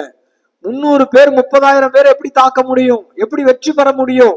இதுதான் சிந்தை. ஆனா பாருங்க, கர்த்தர் சரியா நடத்துறாரு. நீ செலக்டிவா ஒரு 300 பேரை மட்டும் கொண்டு போன 300 பேரை கொண்டு போய் நிறுத்துறாரு. 30,000 பேர் இதை அவர் போராடி ஜெயிக்கிறார். அல்லேலூயா. அப்ப நம்ம நினைக்கிறோம் எண்ணிக்கையில பெருசா இருந்தா தான் நம்ம எல்லாம் சாதிக்க முடியும், அல்லது எனக்கு இவ்வளவு பிரம்மாண்டமா இது இருந்தா தான் சாதிக்க முடியும். அப்படியெல்லாம் ஒண்ணுமே கிடையாது. தேவன் உங்களுக்கு ஒரு வார்த்தை சொன்னார்னா அதை செஞ்சோம்னா போதும், பெரிய சக்சஸ் நமக்கு வரும். அல்லேலூயா. தேவ வார்த்தைக்கு நம்ம இடம் கொடுத்தா போதும், தேவ வசனத்துக்கு இடம் கொடுத்தா போதும். பாருங்க, ஆவிக்குரியவன் எல்லாவற்றையும் என்ன பண்றான்? அவன் நிதானிக்கிறவனா இருக்கிறான். எப்படிப்பட்ட நிதானிக்கிறவனா இருக்கிறான்? ஆவியின் சிந்தையினாலே. அல்லேலூயா. ஆவியின் உணர்வினாலே, ஆவியின் எண்ணத்தினாலே, ஆவியின் எண்ணத்தினாலே. அப்ப நமக்கு என்ன என்ன இருக்கணும்னா ஆவியின் சிந்தையுடையவளா இருக்க வேண்டும். அதுதான் தேவ பலன். ஆவியின் சிந்தை தான் நமக்கு தேவ பலன், மாம்ச சிந்தை அல்ல. நான் எப்படி ஆண்டவரே இத்தனை லட்ச ஜனங்களை கொண்டு போக போறேன், வழியில சாப்பாடு கேட்டாங்கன்னா நான் என்ன பண்ண போறேன், தண்ணி கேட்டாங்கன்னா நான் என்ன பண்ண போறேன், இதெல்லாம் நினைச்சு உட்கார்ந்து இருந்தாருன்னா அடிமைத்தனத்திலேயே இருந்திருப்பாங்க, ஒண்ணும் நடக்க போறது இல்லை. ஆனா தேவனை நம்பி கர்த்தருடைய வார்த்தைக்கு இடம் கொடுத்து அவங்க கர்த்தருடைய வசனத்துக்கு ஒப்பு கொடுத்து எப்பொழுது அவங்க முதல் படி எடுத்து வைக்கிறாங்களோ கர்த்தர் அவங்களுக்கான எல்லா வாசல்களையும் கர்த்தர் திறந்தார். பசிச்சா உனக்கு மன்னா கிடைக்கும், தாகம் எடுத்தா உனக்கு கண்மலை திறக்கும், வெயில் அடிச்சா உனக்கு மேகஸ்தம்பம் வரும், குளிர் அடிச்சா உனக்கு அக்னி ஸ்தம்பம் வரும். தேவனே அற்புதமாய் அவங்களை நடத்தி கொண்டு போகிறார். அல்லேலூயா.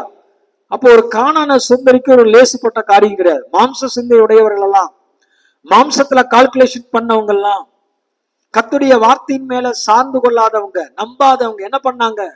கானானை சுதந்திரிக்க முடியல. அல்லேலூயா. அப்ப உங்களுக்குரிய ஆசீர்வாதத்தை, எனக்குரிய ஆசீர்வாதத்தை இந்த உலகத்தின் ஞானத்தை கொண்டு என்ன பண்ண முடியாது, இந்த மாம்ச அறிவை கொண்டு நம்ம அதை சுதந்திரிக்க முடியாது. தேவ அறிவு, தேவ ஞானம், ஆவிக்குரிய சிந்தனை மண்டலத்துல மூலியமா தான் என்ன பண்ண முடியும், அதை நம்ம ஃபேஸ் பண்ண முடியும். நம்ம எல்லாத்துக்கும் காரியத்தையும் சொல்லுவோம். பெரிய பிரச்சனை பாருங்க, சில நேரங்களில் ஒரு சிலரெல்லாம் பிரச்சனையை பெருசாக்கிட்டு வந்து நிற்பாங்க. பாஸ்டர், இது பெரிய பிரச்சனை, இதுல இருந்து ஒரு தீர்வே இல்லை, இது இப்படிதான் நடக்க போகுது, நான் பயங்கரமா மாட்டிட்டேன், அப்படி இப்படின்னு பயங்கரமா இருக்கும் பாரு. நமக்கே கேட்டா பயமா இருக்கும். ஆனா இதுக்கு எல்லாத்துக்கும் ஒரே பதில் தான், ஜெபிக்கலாம், கர்த்தர் அற்புதம் செய்வார். அல்லேலூயா. இதுதான் ஆவிக்குரிய சிந்தனை. ஓ, இந்த பிரச்சனையா, இந்த காரியமா, நாம என்ன பண்றது இல்ல, பார் நான் முட்டுறேன் மோதுறேன், அப்படி இல்லை. என்ன பண்றோம்? எவ்வளவு பெரிய பிரச்சனையா இருந்தாலும் ஜெபிப்போம், கர்த்தர் சரி பண்ணுவார். ஜெபிப்போம், கர்த்தர்ட்ட சொல்லுவோம், கர்த்தர் அதை பார்த்துக்குவார். இதுதான் ஆவியின் சிந்தை. அல்லேலூயா. அப்போ நம்ம ஓட்டத்தை எங்க ஆரம்பிச்சிருக்கிறோம்? ஆவியில தான் ஆரம்பிச்சிருக்கிறோம். தேவ வசனத்துக்கு ஒப்பு கொடுத்தோம், தேவனுக்கு நம்ம இருதயத்தை ஒப்பு கொடுத்தோம். அவர் நமக்குள்ள வந்தாரு, நம்மை தேடி வந்தாரு, ரட்சிப்பை கொடுத்தாரு. பரிசுத்த ஆவியினால் நாம் நிரப்பப்பட்டோம். அந்நிய பாஷையினால பேசுகிறோம், பாடுகிறோம், துதிக்கிறோம், ஆவியில ஆரம்பம் பண்ணி இருக்கிறோம். அல்லேலூயா. இப்ப போக போக சில பாடுகளும் சில தோல்விகளும் சில மாயமான சில காரியங்கள் வந்தோன்னே இப்போ நம்ம இருதயம் எப்படி போச்சுங்க? இப்போ மாம்ச சிந்தைக்கு நேரா போகுது. இப்படி பண்ணாத்தானே இது நடக்கும், இப்படி செஞ்சாத்தானே இது நடக்கும், உலகம் சொல்றதானே கரெக்டு, இப்படின்ற மாதிரி நம்ம போகுப்பாரு. அல்ல, நாம் ஒன்னே ஒண்ணு தெரிஞ்சுக்கணும். என் ஓட்டத்தை நான் ஆவியில ஆரம்பம் பண்ணி இருக்கிறேன். அப்ப நான் ஆவிக்குரியவனாகத்தான் நடக்க போறேன். என்னுடைய பேச்சு ஆவிக்குரிய பேச்சு, என் சிந்தை ஆவிக்குரிய சிந்தை, என்னுடைய எண்ணங்கள் ஆவிக்குரியதா இருக்க போது நான் எல்லாவற்றையும் ஆவியின் சிந்தையுடையவனாதான் இருக்க போறேன். ஆமென். அப்ப கூட வேலை செய்யறவங்க, நம்ம கூட இருக்கிற நண்பர்கள், நம்மை சார்ந்து சூழ்நிலையில் இருக்கிறவங்க, நம்மளை சுற்றி இருக்கிற சுற்று வட்டாரத்துல இருக்கிறவங்க, இவர்களெல்லாம் நம்மளோட ஒருமித்து போவானா? நிச்சயமா கிடையாது. காரணம் என்னன்னா, ஆவியின் சிந்தையும் மாம்ச சிந்தையும் என்ன பண்ணாது? ஒன்னும் ஒத்து போகாது. மாம்சம் ஆவியோட என்ன பண்ணாது? ஆவி மாம்சத்தோட போராடாது இல்லையா? ஏன்னா அது ஒன்று எதிர்த்து தான் நிற்கும். அப்போ நாம் தேவனோடு இணைந்து தேவ வார்த்தைக்கு நம்ம அர்ப்பணிச்சு நம்ம சிந்தைய ஆவியானவருக்கு இடம் கொடுத்தோம்னா தான் நம்ம ஆவிக்குரிய ஒரு ஓட்டத்தை ஓடி முடிக்க முடியும். அல்லேலூயா. பாருங்க, நேற்று தினத்துல ஒரு தேவ மனிதனை சந்திச்சேன். அவர்கிட்ட பேசிட்டு இருக்கும் போது இதான் பேசணும் பாருங்க. ஒரு சகோதரன் என்ன பண்ணாரு, என்னை ஆண்டவர் நடத்துறாருன்னு சொல்லி ஒரு இடத்துக்கு போகிறார். போய் ஒரு காரியத்தை அவர் செய்யறாரு, ஒரு வேலையை செய்யறாரு. நடத்துறது ஆண்டவர் தான், அந்த வேலையை செய்ய சொன்னது ஆண்டவர் தான். தெளிவா அவர் கேட்டு போறார். இப்போ அவர் ஓட்டத்தை எப்படி ஆரம்பிக்கிறாரு? நடந்தது சொல்ற பாருங்க. அவர் ஓட்டத்தை எப்படி ஆரம்பிக்கிறாரு? ஆவியின் சிந்தையுடையவரா அவர் ஆரம்பிக்கிறார். ஆண்டவர் சொல்லிதான் போறாரு. ஆண்டவர் என்ன செய்ய சொல்றாரோ அதை போய் அங்க செய்யறாரு. அதுல சக்சஸ் வருகிறது, வெற்றி வருது. ஆனா அந்த சக்சஸ் மத்தியிலும் சில போராட்டங்கள், சில பாடுகள் வருது, சில இழப்புகள் வருது, சில பண தேவைகள் வருது, சில குறைவுகள் வருது, வறுமையும் சந்திக்க வேண்டிய சூழ்நிலை இருக்குது. எல்லாமே ஃபேஸ் பண்ண வேண்டியதா இருக்கு. அப்போ இவர் தொடங்கும் பொழுது விசுவாசித்தார். யார? தேவனை விசுவாசித்தார். விசுவாசித்து தான் தேவன் போக சொன்னதுக்கு போறாரு, தேவன் செய்ய சொன்னதை செய்யறாரு. ஆனா இந்த பாடுகள் இதெல்லாம் கவனத்தை செலுத்தி என்னாச்சுன்னா, இப்ப தேவன் மேல இருக்கிற அந்த பார்வை போய் தேவ வார்த்தையினால இவங்க நடத்தப்படாம இப்ப என்ன பண்றாருன்னா மாம்ச சிந்தையா போக ஆரம்பிக்கிறாரு. உலகத்தை பாக்குறாரு. அவங்க இப்படி இருக்கிறாங்க, இவங்க இப்படி இருக்கிறாங்க, நம்ம இப்படி இருக்கிறோம். பாத்தீங்களா? மாம்ச சிந்தை சொல்லுது பாருங்க. அவங்க இப்படி இருக்கிறாங்க, இவங்க இப்படி இருக்கிறாங்க, இவங்க இப்படி இருக்கிறாங்க, ஆனா நீ இப்படிதான் இருக்கிற. அப்போ நீ அப்படியா மாறணும்னா நீ என்ன பண்ணணும்? நீ விட்டுரு, ஆவியின் சிந்தையை விட்டுரு, நீயும் அதை போல செயல்படு. அப்ப உனக்கு எல்லாம் கிடைக்கும்ன்ற மாதிரி போயிருக்கு. இப்ப அந்த மாதிரி இவர் போயிட்டாரு. அவங்க இது பண்றாங்க, அவங்க இது பண்றாங்க, அவங்க அப்படி இருக்கிறாங்க, இப்படி இருக்கிறாங்கன்னு இவர் எண்ணங்களும் இவருடைய செயல்பாடுகளும் அப்படி போனதுனால இப்ப ஆண்டவர் விட்டுட்டாரு, கர்த்தருடைய வார்த்தையை விட்டுட்டாரு. ஆண்டவர் தான் நம்மளை கொண்டு வந்தாரு, அவர் போஷிப்பாரு, ஆண்டவர் தான் இந்த வேலையை செய்ய சொன்னாரு, அவர் காரியங்களை சக்சஸா மாற்றுவாரு, அவர் கூட இருப்பாரு, அவர் நமக்கு யுத்தம் பண்ண. இதெல்லாம் போச்சு. அவங்க இதை செய்யறாங்க, இதை இப்படி இருக்கிறாங்க, அவங்க இப்படி இருக்காங்க, இவங்க இப்படி இருக்கிறாங்க, நான் அதை செய்ய போறேன்னு செய்ய போய் கடைசியில அவர் அந்த வேலை செய்ய முடியாமல் தோல்வி அடைஞ்சு அவர் எங்கிருந்து போனாரோ அந்த இடத்துக்கு என்ன பண்ணிட்டாரு? ஒன்று எல்லாவற்றையும் இழந்தவரா திரும்ப அதே இடத்துக்கு போயிட்டார். இப்ப தொடங்கும் போது எங்க போனாருங்க? ஆவியில தொடங்கினாரு. முடிக்கும் போது எங்க முடிக்கிறாரு? மாம்சத்துல முடிக்கிறாரு. மாம்சத்துல முடிக்கும் போது என்னாச்சு தெரியுமா? விரக்தி, தோல்வி. அது பைபிள் ரோமர்ல வாசிக்கிறோம். என்ன வாசிக்கிறோம்? மாம்ச சிந்தை மரணம். அதே நடந்துருச்சு. எல்லாமே என்ன பண்ணிருச்சு? மரணத்துக்குள்ளா போயிருச்சு. இப்ப எதுலையுமே ஆசீர்வாதம் இல்ல. வாழ்க்கையில விரக்தி, தோல்வி, பயம் எல்லாமே போயிடுச்சு பாருங்க. அத நான் உங்களுக்கு சொல்லுகிறேன். மாம்சத்தின்படி சிந்திக்காதிருங்க, மாம்சத்தின்படி யோசிக்காதிருங்க. யாரு எனக்கு உதவி செய்வா, யாரு எனக்கு இல்ல, இதெல்லாம் யோசிக்காதீங்க. கர்த்தர் எனக்கு உதவி செய்வார், கர்த்தர் என்னை பார்த்துக் கொள்ளுவார், கர்த்தர் என் தேவைகளை சந்திப்பார், கர்த்தர் எனக்கு போதுமானவரா இருப்பார். இதுதான் ஆவியின் சிந்தை. கவலைப்படாதீங்க. நான் இப்படியே இருந்துட்டு இருக்கிறேன்னா என்ன நடக்க போகுது? நான் சொல்லிட்டா, நீங்கள் ஆண்டவரோடு இருக்க இருக்க இருக்க கர்த்தர் உங்களுக்கு ஏதோ ஒண்ணு செஞ்சுக்கிட்டே இருக்கிறார். பாருங்க, மோசே கரங்களை உயர்த்தி தேவ சமூகத்துல நின்னாரு. யோசுவா அனுப்பிச்சுறாரு யுத்தத்துக்கு. இவர் கரங்களை உயர்த்தப்பட யோசுவா யுத்தத்திலே ஜெயிக்கிறார். அல்லேலூயா. கை தளர்ந்து கீழே விழ யோசுவா யுத்தத்துல தோற்று போகிறார். செய்தி அனுப்புறாங்க, நீங்க கையை தூக்கி வைங்க. அப்பதான் என்ன பண்றாங்க, அந்த இடத்துல என்ன பண்றாங்க, 2 பேர் என்ன பண்றாங்க, வலது கையை இடது கையும் தாங்கி பிடித்து நிற்கிறாங்க. இப்ப மறுபடியும் மோசையோட கைகள் உயர்த்தப்பட்ட பொழுது மறுபடியும் யோசுவா ஜெயிக்க தொடங்குகிறார். அல்லேலூயா. அப்ப நாம் நிக்க வேண்டிய இடத்துல நம்ம நின்னோம்னா கர்த்தர் நமக்காக அங்க என்ன பண்ணுவார், பெரிய காரியத்தை செய்வார். நமக்காய் அவர் யுத்தம் பண்ணுவார். நமக்காய் மகிமையான காரியங்களை அவர் செய்வார். அல்லேலூயா.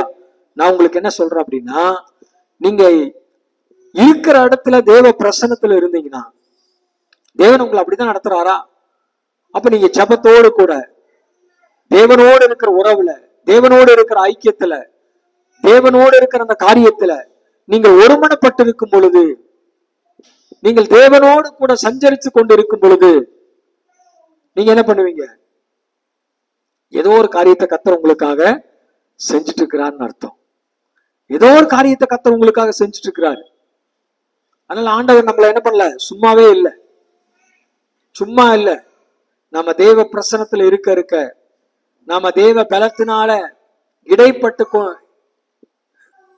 தேவ பலத்தினால நம்ம பலப்பட்டு கொண்டு இருக்க இருக்க ஒண்ணு நடக்குது, கர்த்தர் அங்க யுத்தத்துல ஜெயித்து கொண்டே இருக்கிறார். அல்லேலூயா. யுத்தத்துல ஜெயித்து கொண்டே இருக்கிறார். சக்சஸ் வந்துட்டே இருக்குது.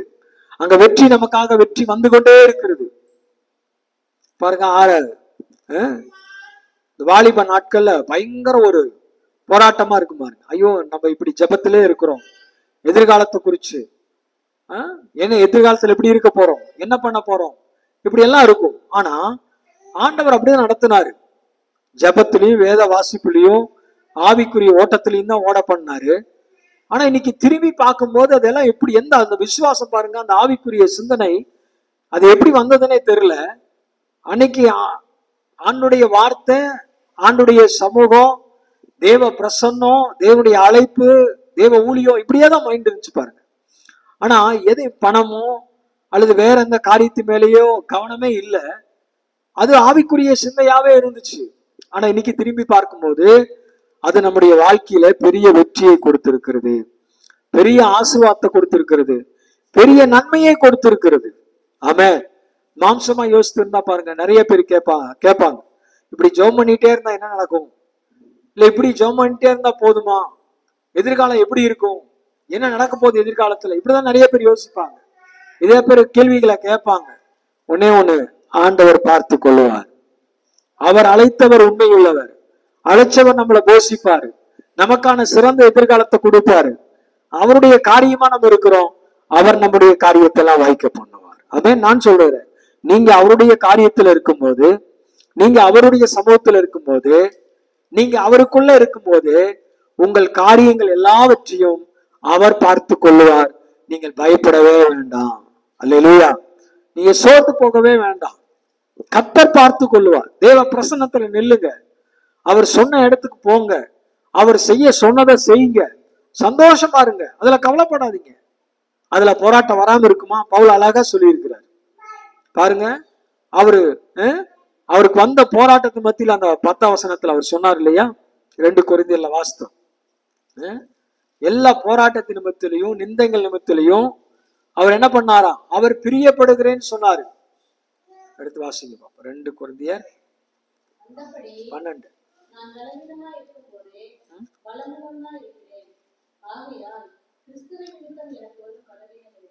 ஆகையால் கிறிஸ்துவின் நிமித்தம் வரும் பலவீனங்களிலும் நிந்தைகளிலும் நெருக்கங்களிலும் துன்பங்களிலும் இடுக்கண்களிலும் நான் என்ன பண்றேன், பிரியப்படுறேன்னு சொல்றாரு. எப்படி இந்த வார்த்தையை சொல்ல முடியும்? அவருக்கு தெரியும்.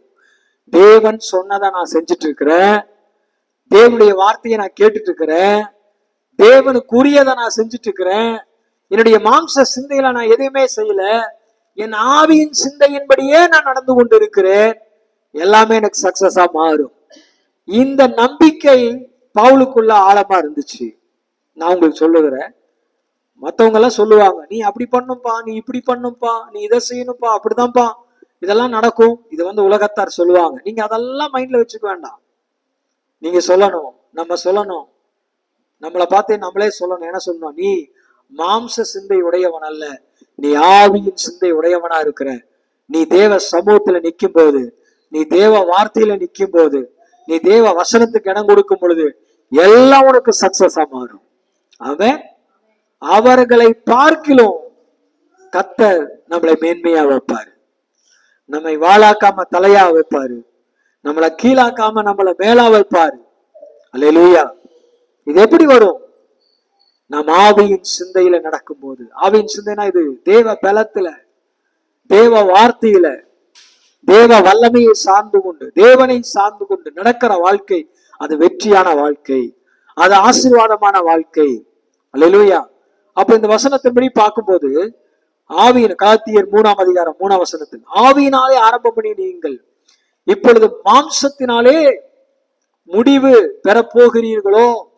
உங்க முடிவு மாம்சத்துல இருந்தா அது ஃபெயிலியர், அது விரக்தி, அது சோர்வு, அது ஒண்ணும் இல்ல, அது ஜீரோ.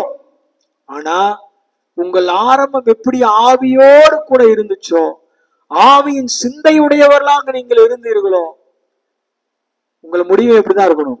ஆவியின் சிந்தையா தான் இருக்கணும். ஆவிக்குரிய ஓட்டத்தை ஓடதான் நம்ம நியமிக்கப்பட்டிருக்கிறோம். ஆவிக்குரிய பாருங்க, 2 பேதுரு 3ஆம் அதிகாரம் 18ஆம் வசனத்துல, அவர் மாம்சத்திலே கொலை உண்டு, ஆவியிலே உயிர்ப்பிக்கப்பட்டார். அவர் நினைச்சாங்க கிறிஸ்துவோட வாழ்க்கை எல்லாம் முடிஞ்சது, இவரை சிலுவையில போட்டு இவரை என்ன பண்ணோம், இவரை கொன்னுட்டாங்கன்னா எல்லாமே முடிஞ்சதுன்னு நினைச்சாங்க. ஆனா நடந்தது பாருங்க. எடுத்து வாசிங்க, 2 பேதுரு 3ஆம் அதிகாரம் 18ஆவது வசனம்.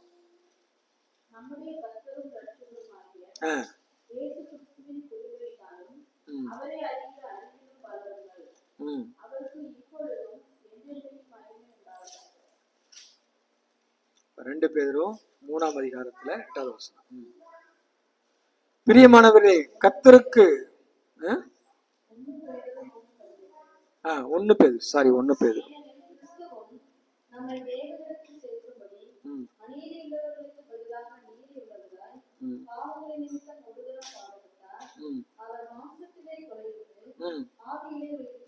ஆவியில என்ன பண்ணாராம்? உயிர்ப்பிக்கப்பட்டார். மாம்சத்துல கொலையுண்டு, ஆவியிலே உயிர்ப்பிக்கப்பட்டார். அப்ப பாருங்க, 8 தானே, 3:18.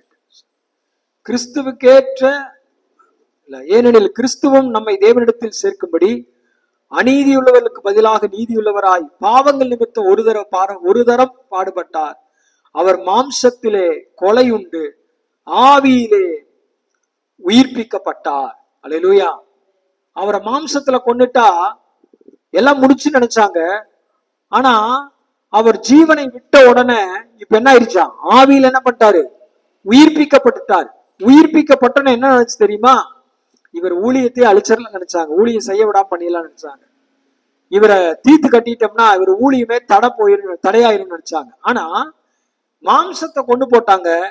ஆனா ஆவியில என்ன பண்ணார்? அவர் உயிர்ப்பிக்கப்பட்டு என்ன பண்ணார் பாருங்க, 19ஆம் வசனத்துல, அந்த ஆவியிலே அவர் போய் காவலில் உள்ள ஆவிகளுக்கு என்ன பண்ணாராம்? பிரசங்கித்தார். அல்லேலூயா.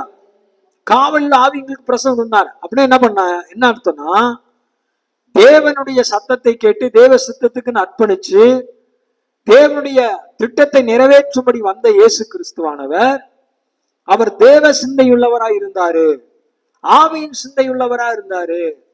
அவர் சொந்த பலத்துல நடக்கல. எப்படிப்பட்ட பலத்துல? பிதாவின் இடத்துல அனுப்பப்பட்டார். பரிசுத்த ஆவியினாலே அவர் கர்ப்பம் தரிக்கப்பட்டார். தேவ பலத்துல எல்லாத்தையும் செஞ்சாரு. இப்ப பாருங்க, அவர் சொல்றாரு, அவர் கொலை உண்டது, மாம்சத்திலே கொல்லப்பட்டார். ஆனா ஆவியில என்ன பண்ணார்? உயிர்ப்பிக்கப்பட்டார். அந்த ஆவியிலே காவலில் உள்ளவர்களுக்கெல்லாம் போய் என்ன பண்ணாரா? பிரசங்கம் பண்ணினார். இந்த பூமியில அவர் பிரசங்கம் பண்ண நாட்கள்ல சில இடத்துல என்ன பண்ணாங்க? கல்லெறிந்து துரத்த பார்த்தார்கள்.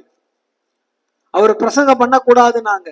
ஊழியம் செய்யற இடத்துல வந்து பிரச்சனை பண்ணாங்க, அவரை சோதிச்சாங்க, தடை பண்ணாங்க, எல்லாமே பண்ணி பார்த்தாங்க. ஆனா அவர் ஊழியத்தை என்ன பண்ண முடியல, ஸ்டாப் பண்ணவே முடியல. இன்னும் சொல்ல போனா இயேசு கிறிஸ்து பாருங்க, அவர் விட்டு சென்ற ஊழியத்தை அவர் சிந்தின ரத்தத்தின் மூலியமா நம்ம என்ன படிக்கிறோம், பிதாவுக்கு குமாரர்களாய் குமாரத்திகளா நம்மளை மாத்தி இப்ப என்ன பண்ணிட்டாருன்னா, கிறிஸ்து முதல் பேரானவர் இயேசு கிறிஸ்து, பிதாவுக்கு முதல் பேரானவர் இயேசு கிறிஸ்து. அவர் விதைக்கப்பட்டார். இப்ப நம்ம எல்லாம் என்ன பண்ணி இருக்கிறோம், பிதாவுக்கு பிள்ளைகளா மாறி இருக்கிறோம். அவர் என்ன செஞ்சாரோ அதை விட தேவனுடைய ராஜ்யத்தின் பணியை செய்யும்படி கர்த்தர் உங்களை என்னையும் இந்த பூமியில் எழுப்பி இருக்கிறார். அல்லேலூயா. இப்போ இயேசு கிறிஸ்துனுடைய ஊழியம் ஸ்டாப் ஆயிடுச்சா, தொடருதா? தொடருது. எப்படி தொடருது? பயங்கரமா தொடர்ந்து கொண்டே இருக்கிறது. எத்தனையோ தலைமுறை ஆயிடுச்சு, இயேசுவின் ஊழியம் தடை செய்யப்பட முடியவே இல்லை.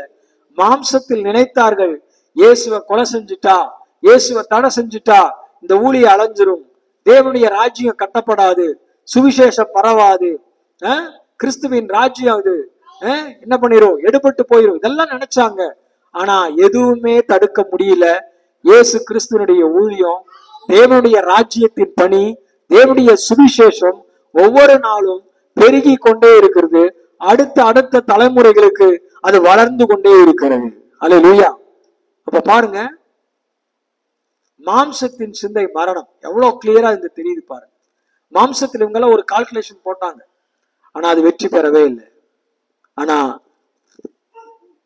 ஆவியின் சிந்தை அங்க ஜீவனாய் இருந்திருக்கிறது. அல்லேலூயா.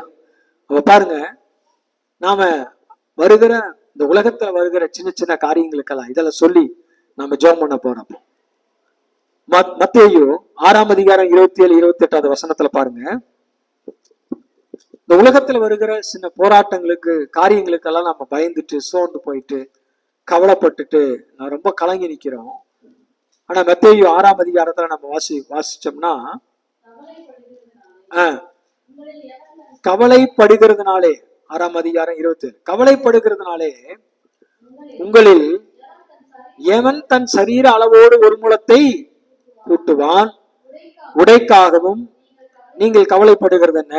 காட்டு புஷ்பங்கள் எப்படி வளருகிறது என்று கவனித்து பாருங்கள், அவைகள் உழைக்கிறதும் இல்லை நூற்கிறதும் இல்லை என்றாலும் சாலமோன் முதலாய் தன் சர்வ மகிமையிலும் அவைகளில் ஒன்றை போலாகிலும் உடித்திருந்தது என்று உங்களுக்கு சொல்லுகிறேன். 30ஆம் வசனத்துல சொல்றார், அற்ப விசுவாசிகளே, இன்றைக்கு இருந்து நாளைக்கு அடுப்பிலே போடப்படும் காட்டு புல்லுக்கு தேவன் இவ்விதமாக உடுத்து வித்தால் உங்களுக்கு உடுத்து விப்பது அதிக நிச்சயம் அல்லவா? அல்லேலூயா சொல்லுங்களேன். ஆமென். இன்னைக்கு முளைச்சு நாளைக்கு கருகி போகிற, காய்ந்து போகிற, ஜீவனற்று போகிற, மடிந்து போகிற காட்டு புல்லுக்கு தேவன் இவ்வளவு பெரிய அழகை கொடுத்திருக்கிறார், இவ்வளவு சிறந்த உணவை கொடுக்கிறார். என்னைக்காவது காக்கா குருவி மிருக ஜீவன்கள் பசியினால வாடி செத்து கிடக்குன்னு நம்ம கேள்விப்பட்டிருக்கோமா? யாராவது காட்டுல போய் தண்ணி வைக்கிறாங்களா, உணவு கொடுக்கறாங்களா? ஒண்ணுமே கிடையாது. பாருங்க, அது சர்வ சுதந்திரமா சுற்றி தெரியுது. ஆனா தேவன் அதுக்கு ஏற்ற நேரத்துல உணவு கொடுத்து அவைகளை பலப்படுத்துகிறார். நம்ம ஊருக்குள்ள இருக்கிற நம்மளை விட காட்டுக்குள்ள இருக்கிற மிருகங்கள் எல்லாம் பலசாலிகளா இருக்குது. அப்படித்தானே? நமக்கு இங்க சிக்கன் கிடைக்குது, மீன் கிடைக்குது, முட்டை கிடைக்குது, வெஜிடபிள்ஸ் கிடைக்குது.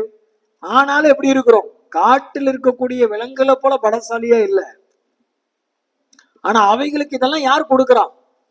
அவைகளுக்கெல்லாம் யார் சிக்கன் கொடுக்கறா, யாரு ஃபிஷ் கொடுக்கறா, யார் அவங்களுக்கெல்லாம் சமைச்சு போடுறா, என்ன வெஜிடபிள்ஸ் கொடுக்குறாங்க. ஆனா பாருங்க, அவைகளெல்லாம் பலசாலிகளா இருக்கிறது. காரணம் என்னன்னா, அவைகளை போஷிப்பது எல்லாமே கர்த்தர் தான். கர்த்தர் கொடுக்க அவைகள் வாங்கி கொள்ளுகிறது. அதனால திடனா இருக்கு. பாருங்க, நேற்று தினத்துல ஒரு வீடியோ கிளிப்பிங் பார்த்தேன். திமிங்கலம் கடல்ல பெரிய ஒரு மீன் இனத்துல ஒண்ணு திமிங்கலம் இல்லையா? அந்த திமிங்கலம் ஒண்ணு அது டன்னு கணக்குல இருக்கு. அது வாய் அவ்வளவு பெருசு, அவ்வளவு பெரிய உருவம். அது இறந்து போயிடுச்சுன்னா 2 வருஷத்துக்கு கடல்ல இருக்கிற மீன்களா, சின்ன சின்ன மீன்கள்லாம் வந்து அதை சாப்பிடுமா. அதை எத்தனை வருஷம் சாப்பிடுமா? 2 வருஷம் அது சாப்பிட்டு முடிக்கிறதுக்கு 2 வருஷம் ஆகுதான். அப்ப 2 வருஷத்துக்கு அதுக்கு என்ன பண்ணுது?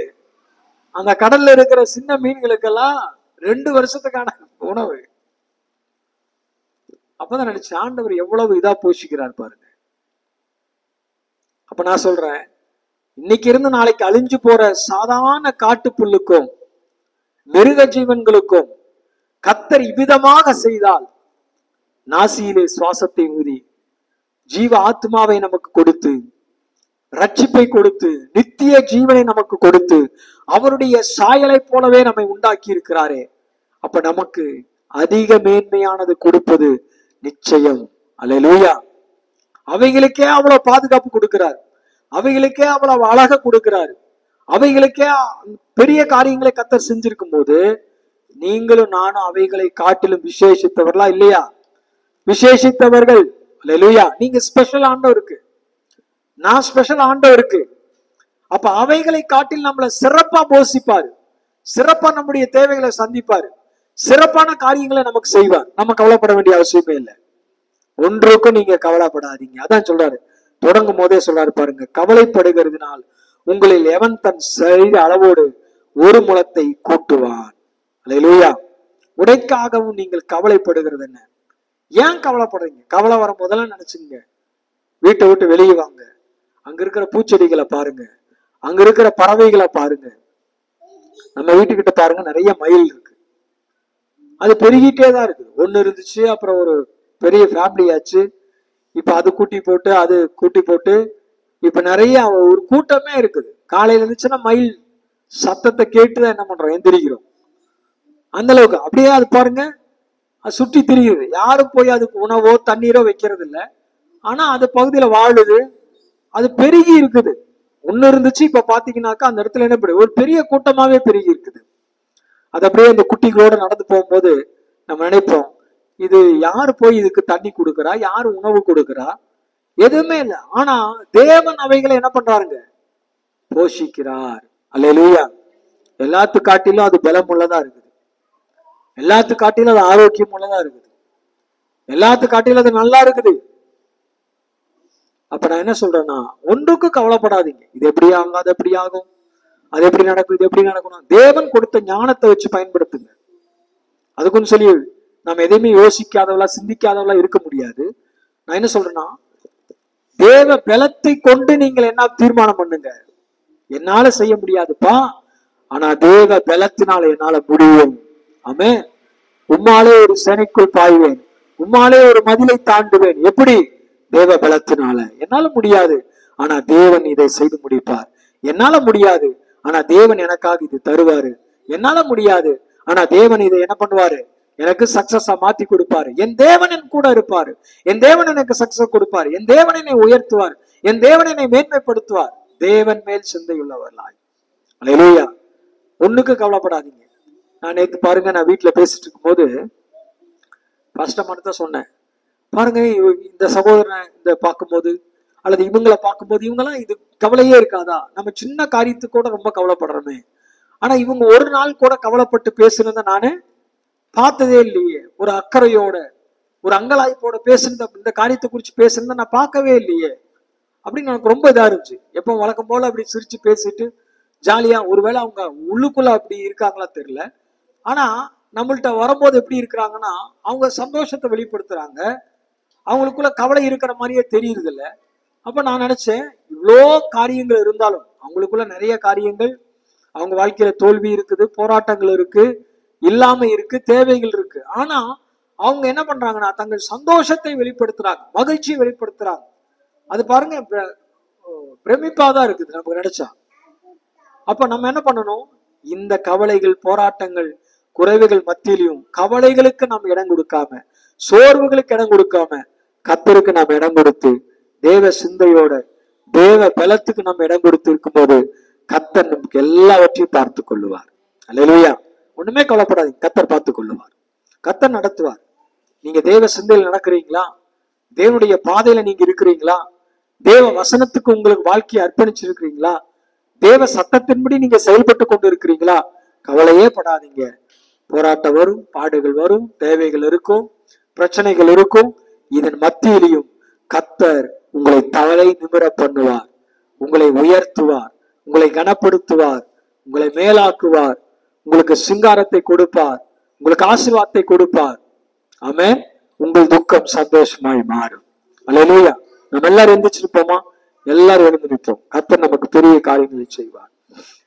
அருமையான இந்த நேரத்துல நம்ம கவலைப்பட வேண்டிய அவசியமே இல்லை. இன்னைக்கு எல்லாரும் கண்ணில மூடி ஆமென். கவலைப்படுவதனால் எவன் தன் அளவிலே ஒரு முழத்தை கூட்டுவான். இன்றைக்கு மலர்ந்து நாளைக்கு அடுப்பிலே போடப்படும் காட்டு புல்லுக்கு தேவன் இவ்விதமாக உடுத்து வித்தார். நம்மை அவர் விசாரித்து நம்மை நடத்துவது அதிக நிச்சயம் அல்லவா? அவைகளை விட மேன்மையா நடத்துவது அதிக நிச்சயம் அல்லவா?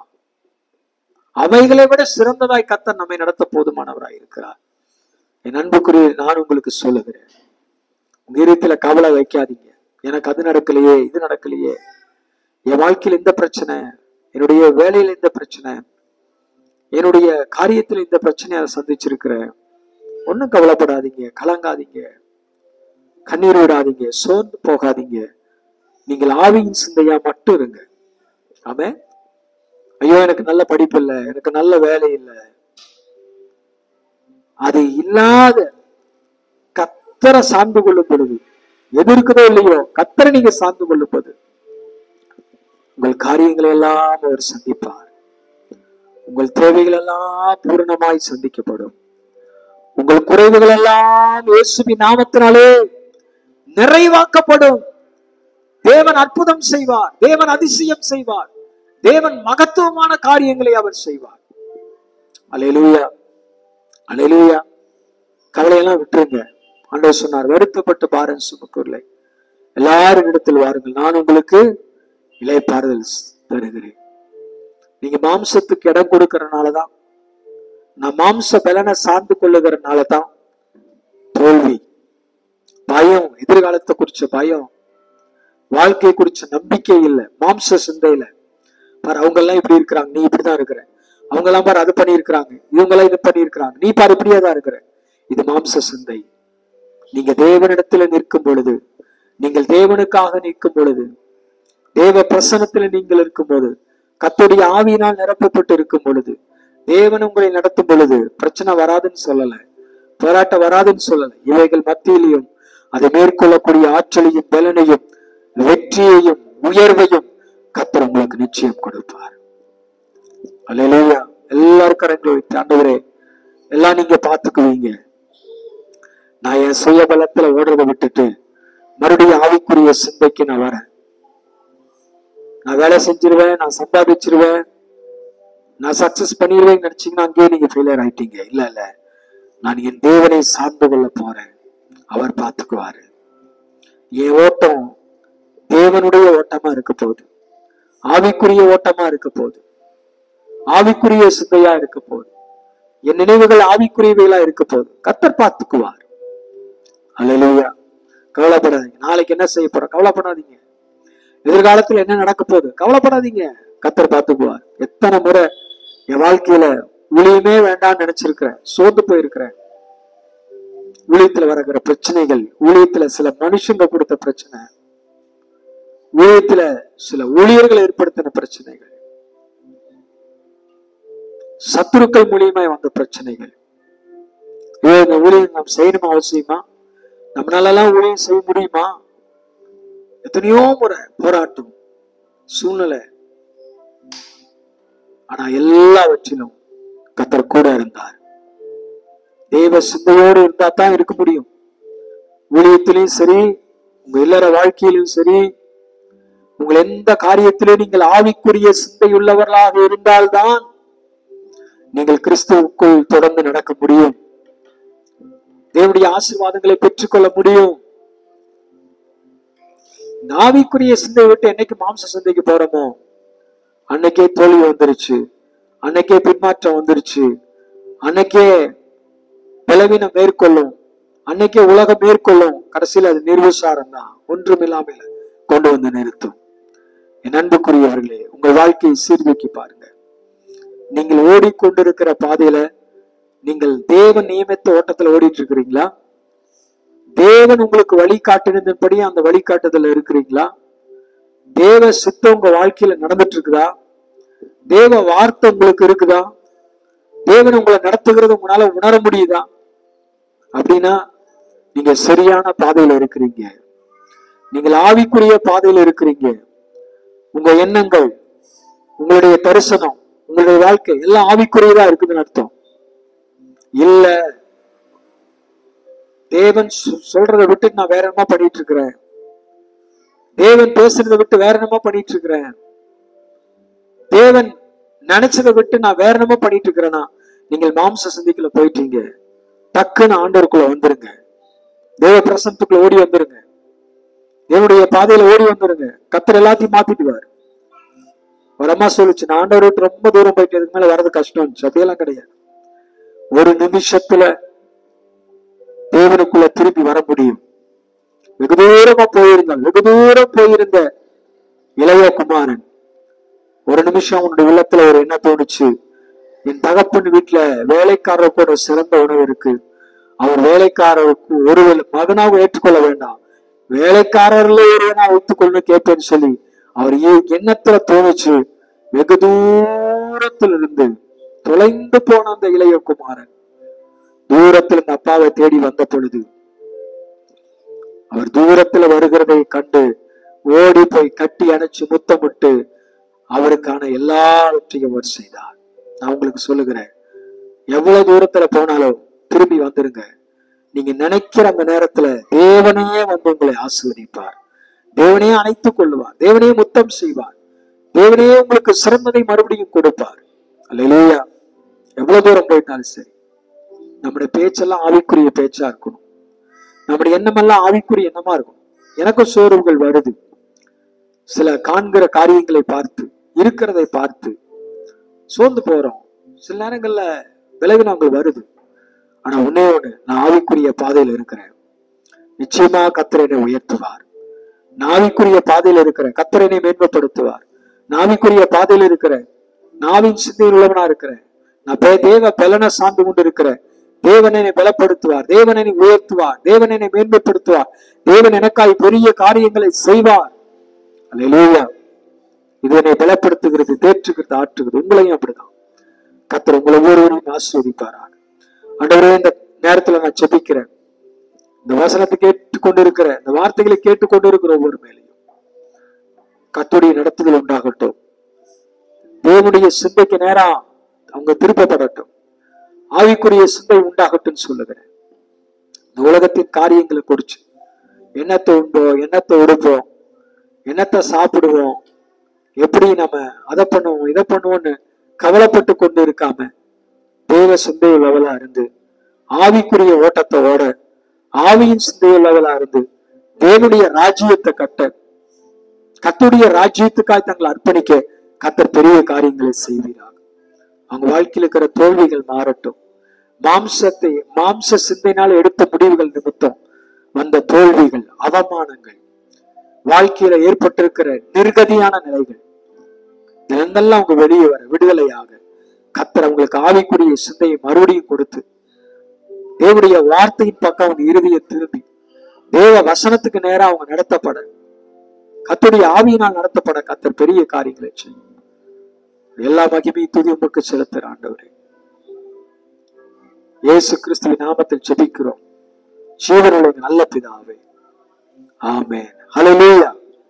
கர்த்தர் பெரிய காரியங்களை செய்வார். ஆமென். நம்ம எல்லாரும் கர்த்தருக்கு என்று காணிக்கை செலுத்துவோம். கர்த்தருக்கு நமக்கு வைத்திருக்கிற காணிக்கை செலுத்துவோம். கையில காணிக்கை வைத்திருக்கிறீங்கள, கரங்களை எடுத்துக்கொள்ளுங்க. நம்ம காணிக்கைக்காக ஜெபிப்போம். ஆமென். ஸ்தோத்திரம். ஹல்லேலூயா. ஸ்தோத்திரம், ஸ்தோத்திரம். ஆண்டவரே, ஒவ்வொருத்தரும் கரங்களை வைத்திருக்கிற இந்த காணிக்கைக்காக நாங்கள் ஜெபிக்கிறோம். ஆண்டவரே,